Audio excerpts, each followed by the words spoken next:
I stare at the message on my phone, my thumb hovering over the screen, unmoving. The words burned brighter than the afternoon sun outside my office window. You won't be joining us for the trip. My father prefers to keep it only as family. That single sentence hit me like a slap across the face, not just because of what it meant, but because of what it implied. After everything I had done to plan and pay for the trip, I wasn't just being excluded. I was being erased. We'd been married for 6 years. Leah was always close with her father, a traditional, cold man who never warmed to me. But even at his worst, I never thought he'd have the gall to exclude me from a family vacation, especially not one I'd arranged, right down to the beachfront villa and first-class tickets. I hadn't just paid for the trip. I'd built it, and now I was uninvited? I called her immediately.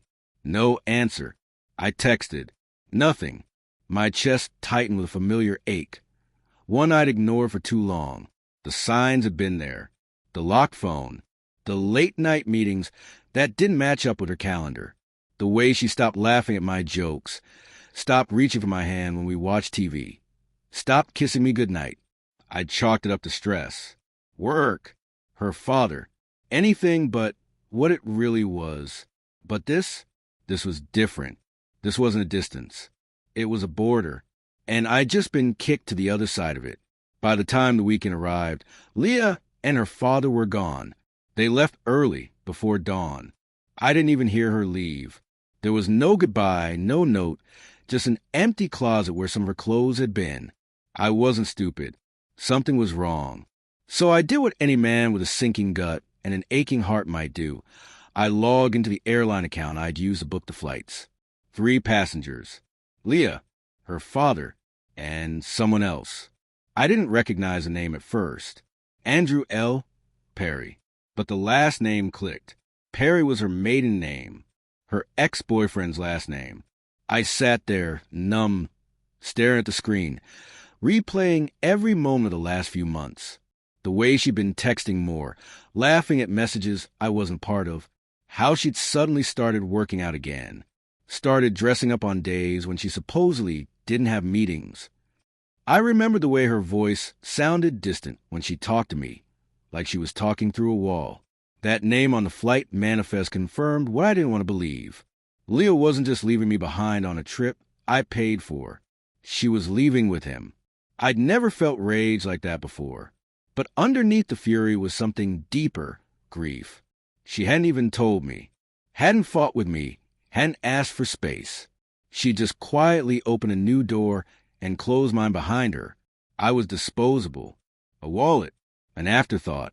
But I needed proof, real proof. I called my friend Simon, a tech-savvy guy who owed me a favor.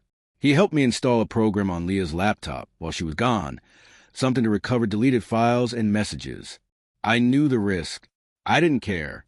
It didn't take long. There were emails. Hundreds. Between Leah and Andrew, some going back nearly a year. They talked about picking up where they left off.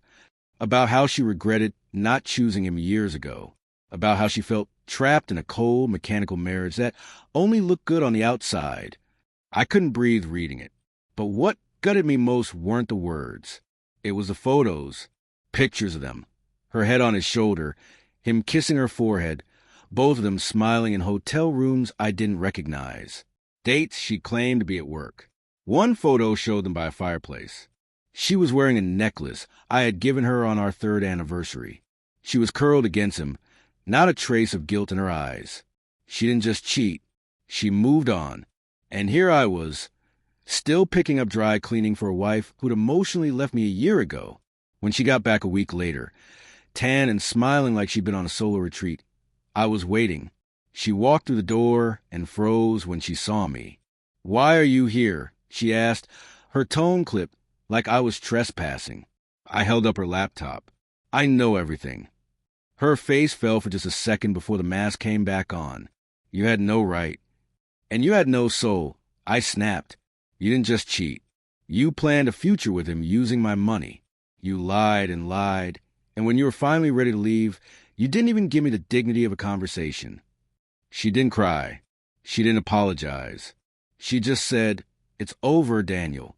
We're done. You knew we were drifting." You just didn't want to face it. That's not a reason. That's a justification, I said quietly. And you don't get to rewrite the truth just because you're bored. I filed for divorce 2 days later. The process was swift. She didn't contest anything. Didn't want the house. Didn't want the car. She had everything she needed already. Her second chance wrapped around her like a blanket. I was yesterday's dream. But I wasn't broken. In the months that followed, I started therapy. I picked up hobbies I'd let go of during our marriage.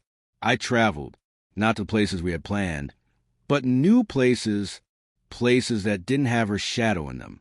There were nights that still hurt, moments when I'd reach for my phone out of habit to tell her something, only to remember she was someone else now, someone I didn't know anymore, someone who hadn't had the courage to end things with honesty.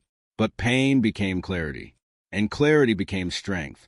Sometimes the deepest betrayal doesn't come with a loud crash.